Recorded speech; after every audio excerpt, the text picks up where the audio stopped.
So ನಮ್ಮ ಒಂದು ಧ್ಯೇಯೋದ್ದೇಶ ಅಂದ್ರೆ ಒಂದೇ, ರಿಪಬ್ಲಿಕ್ ಕನ್ನಡದು. ನೇರ ಮಾತು, ಕಣ್ಣಲ್ಲಿ ಕಣ್ಣಿಟ್ಟು ಅಂತೇಳಿ. ವಿನೋದ್ ರಾಜ್ ಅವರು ಕೂಡ ಏನೇ ಪ್ರಶ್ನೆ ಕೇಳಿದ್ರು ಕೂಡ ನೇರವಾಗಿ ಉತ್ತರವನ್ನ ಕೊಡ್ತಾರೆ ಅನ್ನೋ ವಿಚಾರ ಇದೆ. ನಾವು ನೇರವಾದಂತ ಉತ್ತರವನ್ನ ಈ ಕ್ಷಣಕ್ಕೆ ನಾವು ಬಯಸ್ತೀವಿ. ವಿನೋದ್ ರಾಜ್ ಅವರು ಮದ್ವೆನೇ ಆಗಿರ್ಲಿಲ್ಲ ಅನ್ನೋ ಒಂದ್ ಟಾಕ್ ಇತ್ತು. ಮದ್ವೆ ಆಗಿದ್ ವಿಚಾರ ಎಲ್ಲೂ ಕೂಡ ಹೊರಗಡೆ ಬಂದೇ ಇರ್ಲಿಲ್ಲ ಅನ್ನೋ ಟಾಕ್ ಆಯ್ತು. ಆದ್ರೆ ಎಷ್ಟೋ ಜನಕ್ಕೆ ಗೊತ್ತೇ ಇಲ್ಲ ಮದ್ವೆ ಆಗಾದ್ಮೇಲೆ ದೂರ ದೂರ ಇದ್ದಾರೆ ಅನ್ನೋದು. ಏನ್ ಸರ್ ಈ ವಿಚಾರಗಳೆಲ್ಲ? ಏನೂ ಇಲ್ಲ. ಮದುವೆ ಆಗಿರೋದನ್ನ ಹೇಳುವಂತ ಪರಿಸ್ಥಿತಿಯಲ್ಲಿ ನಾವಿರ್ಲಿಲ್ಲ. ಯಾಕಂದ್ರೆ ಸುಮ್ಮನೆ ಅದನ್ನ ಇನ್ನೊಂದ್ಸರಿ ಅದನ್ನ ದೊಡ್ಡದಾಗಿ ಇದು ಮಾಡ್ಕೊಂಡು ಹೋಗಿ ಯಾರು ಬಂದ್ರು ಯಾರು ಬರ್ಲಿಲ್ಲ, ಯಾಕೆ ಬಂದ್ರು ಯಾಕೆ ಬರ್ಲಿಲ್ಲ ಅನ್ನುವಂಥದ್ದು ಏನು ಇದು ಮಾಡಿದಿರ.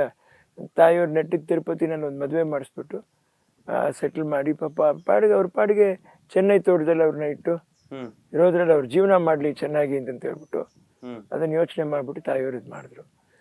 ಯಾವುದೇ ಅಮ್ಮವ್ರಿಗೆ ಮುಖ್ಯವಾಗಿ ಅವ್ರಿಗೆ ಜೀವನದಲ್ಲಿ ಒಂದು ಒಂದು ವಿವಾದಾತ್ಮಕವಾದ್ದು ಅಥವಾ ಇನ್ನೇನಾದ್ರೂ ಹೇಳ್ತಿರೋ ಅದಕ್ಕೆ ಬೇರೆ ಹೆಸರಿಟ್ಟು ಅಂಥದ್ದು ಯಾವುದು ನನ್ನ ತಾಯಿಯವ್ರಿಗೆ ಇಷ್ಟ ಇರಲಿಲ್ಲ. ಕ್ಲೀನಾಗಿ ಮಗ ಅನ್ನುವಂಥ ಒಂದು ಓದಬೇಕು, ಸೊಸೆ ಅನ್ನುವಂಥ ನೋಡ್ಕೋಬೇಕು ಚೆನ್ನಾಗಿ, ಇಷ್ಟು ಅವ್ರಿಗಿತ್ತು. ಇದು ಈಚೆ ಕಡೆ ಬಂದಾಗ ಸುಮ್ಮನೆ ಏನು ಯಾಕೆ ನಮಗೆ ಇದಾಗಲಿಲ್ಲ ಅಥವಾ ಇನ್ನೊಂದು ಮತ್ತೊಂದು ಮಾತುಗಳು ಬರಬಾರ್ದು ಅನ್ನೋ ಉದ್ದೇಶ ಬಿಟ್ಟರೆ ಇನ್ನೇನು ಇರಲಿಲ್ಲ ಅಮ್ಮನಿಗೆ. ನೋಡಿ, ಇವತ್ತೆಲ್ಲ ಒಬ್ಬೊಬ್ರು ಒಂದೊಂದು ಮನಸ್ಥಿತಿಯಲ್ಲಿ ಮಾತಾಡ್ತಿದ್ದಾರೆ. ಅಮ್ಮಂಗೆ ಎಲ್ಲೋ ಒಂದ್ ಕಡೆ ವಿನೋದ್ ರಾಜ್ ಪತ್ನಿ ಜೊತೆ ಇರೋದು ಇಷ್ಟ ಇರ್ಲಿಲ್ಲ ಅನ್ನೋ ಸುದ್ದಿಗಳನ್ನ ಹರಿದಾಟ. ಒಂದು ಕ್ಲಾರಿಟಿ ಕೊಟ್ಬಿಡಿ. ಹೇಳ, ನಿಮ್ಗೆ ಪತ್ನಿ ಜೊತೆ ಇರಕ್ಕೆ ಇಷ್ಟ ಇರ್ಲಿಲ್ಲ ಅಂದ್ರೆ ಮಗ ಹೇಗೆ ಬಂದ ಅಲ್ವಾ? ಯಾಕೆ ಇಷ್ಟ ಇಲ್ಲ ಪತ್ನಿ ಜೊತೆ ಇರಕ್ಕೆ? ಏನಕ್ಕೆ ಇಷ್ಟ ಇಲ್ಲ? ಇದ್ದು ಒಂದು ಮಗನ್ ಕೊಟ್ಟು ಅವನು ಓದಿಸಿ ಅವನು ಚೆನ್ನಾಗಿ ಮಾಡಿ, ಇಲ್ಲಿ ನನ್ನ ತಾಯಿಯವ್ರು ಇಷ್ಟೊಂದು ಕಷ್ಟಪಟ್ಟು ಹಿಂಸೆ ಪಟ್ಟು ಅವ್ರ ಜೀವನದಲ್ಲಿ ವ್ಯವಸ್ಥೆಗಳು ಮಾಡಿದ್ದಾರೆ. ವ್ಯವಸ್ಥೆಗಳಲ್ಲಿ ವ್ಯವಹಾರಗಳು ಕಮ್ಮಿ ಅವ್ರದ್ದು. ಯಾವ ಪಿಕ್ಚರ್ಗಳು ನಮಗೇನು ಕೋಟಿ ರೂಪಾಯಿ ಬಾಚಿಲ್ ಕೊಡಲಿಲ್ಲ, ಕೆಲವು ಲಕ್ಷಗಳು ಅದರಲ್ಲಿ ನಾವು ಬ್ಯಾಲೆನ್ಸ್ ಮಾಡ್ಕೊಂಡು ಜೀವನ ಮಾಡಿದ್ವಿ.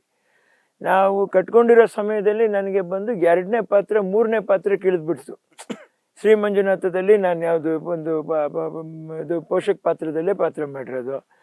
ಒಂದೇ ಮಾತ್ರ ಅದು ಹೀರೋ ಥರ ಇದ್ರು ಕೂಡ ಅದೊಂದು ಹೆಚ್ಚು ಕಡಿಮೆ ಪೋಷಕ ಪಾತ್ರನೇ.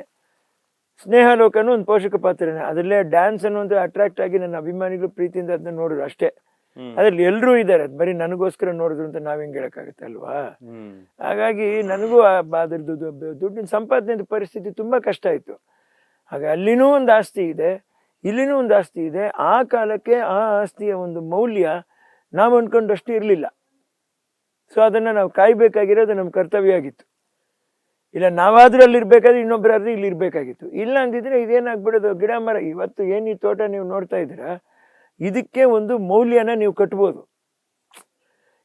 ಇದು ಬಾಡಿ ಒಣಗಿ ಬರಡಾಗಿ ಹೋಗ್ಬಿಟ್ಟಿದ್ರೆ ಇದ್ರ ವ್ಯಾಲ್ಯೂ ಏನು? ಅಲ್ಲಿವರೆಗೂ ನಮ್ಗೇನು ಚಿಕ್ಕ ಸಣ್ಣ ಪಟ್ಟ ಪಾತ್ರ ಏನ್ ಸಿಕ್ಕಿದ್ನ ನಾನು ಮಾಡ್ಕೊಂಬಂದೆ. ಆಮೇಲೆ ನನಗೂ ಅವಕಾಶ ಕಮ್ಮಿ ಆಯ್ತು. ಈಗ ಇವ್ರುಗಳನ್ನ ನಾವು ಹೇಗೆ ಸಾಕ್ಬೇಕು? ಯಾವುದೋ ಒಂದು ಜಾಗ ಸೇಲ್ ಮಾಡಬೇಕು, ಬ್ಯಾಂಕಲ್ಲಿ ಬಡ್ಡಿಗೆ ಹಾಕ್ಬೇಕು, ಇವ್ರನ್ನ ಸಾಕ್ಬೇಕು. ಇದನ್ನೆಲ್ಲ ನಾವು ಒಂದೊಂದು ಪಾಪ ಒಬ್ಬೊಬ್ರಿಗೆ ಹೋಗಿ ಅಪ್ಪ ಈ ಥರ ಪರಿಸ್ಥಿತಿ ಆಯಿತು, ನಾನು ಹಿಂಗೆ ಮಾಡಬೇಕು ಹೀಗೆ ಮಾಡಬೇಕು ಅಂತ ಎಷ್ಟು ಜನರಿಗೆ ಹೇಗೆ ಹೇಳಿ ಏನ ಇದು ಮಾಡೋಕ್ಕಾಗತ್ತೆ ಇವ್ರೆ? ಒಂದು. ಎರಡನೇದು, ಯಾರದೇ ಜೀವನದ, ಈಗ ಅಮ್ಮವ್ರನ್ನ ನೀವು ಯೋಚನೆ ಮಾಡಿ, ಅಮ್ಮವ್ರಿಗೆ ಯಾರಾದರೂ ರೆಕಮೆಂಡ್ ಮಾಡಿ ಸಿನಿಮಾದಲ್ಲಿ ಚಾನ್ಸ್ ಕೊಡ್ಸಿದ್ರ?